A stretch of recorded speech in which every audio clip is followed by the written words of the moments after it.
Quand le film Batman v Superman est sorti dans nos salles françaises, je me souviens avoir séché les cours pour aller le voir le premier jour de sa sortie avec mon meilleur pote. Salut mon pote. Pour moi, c'était la folie, Batman contre Superman sur grand écran. Bien évidemment, on arrivait en retard, le film avait déjà commencé et on foutait le flash de nos téléphones dans la tronche des spectateurs pour trouver nos places. Ah, mais j'étais en train de me branler. Et pendant le film, la personne qui m'intriguait le plus, ce n'était pas les protagonistes campés par Ben Affleck et Henry Cavill, mais plutôt le personnage de Gal Gadot. 2016, c'est l'année qui marquera un tournant majeur dans la carrière cinématographique de l'actrice. Et ayant obtenu une renommée mondiale en incarnant Wonder Woman, celle qui était cantonnée au rôle de mannequin ne se destinait pas à être actrice un jour, mais plutôt avocate en fait. Ça, c'était avant 2009. Mais pour passer de Miss Israel à l'iconique héroïne de DC Comics, il y a eu du chemin. Alors qu'elle n'est même pas âgée de 20 ans, ça commence déjà fort pour Gal. Elle remporte en 2004 le titre de Miss Israel sans réellement le vouloir. Elle était plutôt dans l'optique d'y participer pour l'expérience. Elle représentera directement après son pays lors du concours Miss Univers où elle finira 15e. Même si elle est arrivée loin dans le classement, cela lui donnera quand même un gros coup de boost au niveau de sa notoriété. Et au final, sa carrière dans le mannequinat explosera. Quand elle eut 20 ans, elle dut partir pour son service militaire obligatoire. De par son comportement exemplaire et son amour pour le sport qui était sans faille, elle aura le privilège d'entraîner les jeunes recrues. Ces 2 années seront pour elle hors du temps, des années offertes à l'armée où l'on abandonne sa liberté selon elle. 2 ans après avoir servi l'armée, elle étudia le droit parce que son objectif était d'être avocate de base. En 2007, c'est en étudiant à l'université qu'elle se fera remarquer par une directrice de casting. Celle-ci va alors contacter l'agent de Gal, qui je vous le rappelle était mannequin donc elle avait quand même son agent. Et ça afin de lui faire passer une audition pour jouer la James Bond Girl du film Quantum of Solace avec Daniel Craig. Ouais. Indéniablement. Elle va alors passer des tests, réciter un texte, et tout ce qui se déroule durant un casting, mais elle se fera recaler. C'est au final l'actrice Olga Kurilenko qui finira par obtenir le rôle. La même année, elle jouera quand même dans la petite émission de télévision israélienne Bubo jusqu'en 2008. Et c'est en 2009 qu'elle se fera vraiment remarquer dans une franchise déjà connue du grand public. Après avoir échoué pour jouer aux côtés de Daniel Craig, la même directrice de casting lui proposa le rôle de Giselle dans le film Fast and Furious, 4e du nom. Le réalisateur Justin Lin aurait choisi Gal parmi d'autres actrices parce qu'il avait aimé le fait qu'elle ait eu son service militaire et qu'elle ait une maîtrise des armes à feu.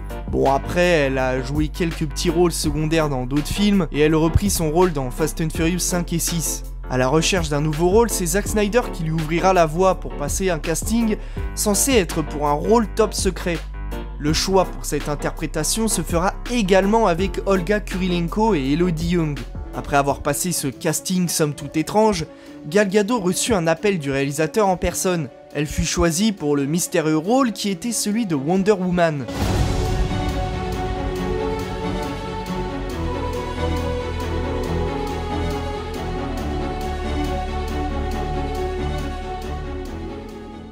Mais si tout était si simple, je ne serais pas là à vous en parler parce que quand les fans ont appris ça, aïe aïe aïe. Quand le monde a appris qu'elle allait incarner Wonder Woman, des fans hardcore américains se sont mis à créer des pétitions. Et attention, pourquoi ? Eh bah parce que pour eux, Gal Gadot était trop maigre et avait des trop petits seins pour interpréter le personnage.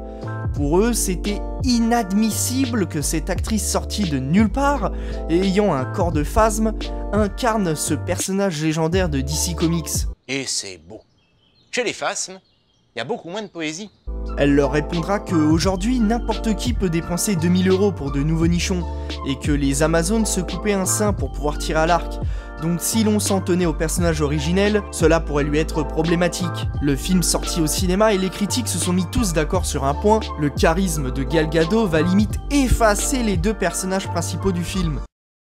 Vas-y, ouvre ta gueule, vas-y, vas-y, alors t'as votre grande gueule, hein.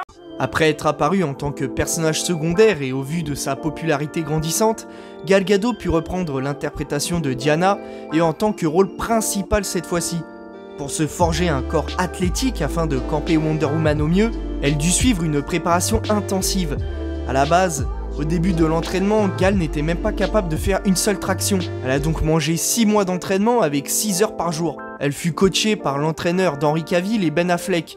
C'est pour dire qu'elle a dû en chier un max. Sa préparation physique se composait de circuits de 45 minutes et le reste des 6 heures c'était des chorégraphies de combat à l'épée et 2 heures d'équitation. Après ces 6 mois, elle dira avoir gagné 7 bons gros kilos de muscles. Are you sure about that?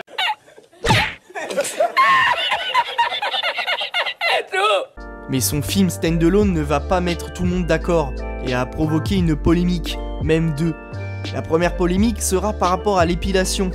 Et ouais, il y a eu une polémique parce que Wonder Woman n'avait pas de touffe sous les bras. Ça n'a pas plu à certaines personnes car il n'y avait aucune logique. Les considérations esthétiques propres à notre époque ne devraient donc pas la concerner.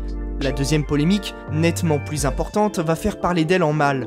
Le film Wonder Woman va être déprogrammé en Algérie, au Liban, en Tunisie et le Qatar interdira également sa diffusion. La raison est qu'en 2014, Gal Gadot a posté sur Facebook son soutien aux soldats durant l'offensive d'Israël contre la bande de Gaza.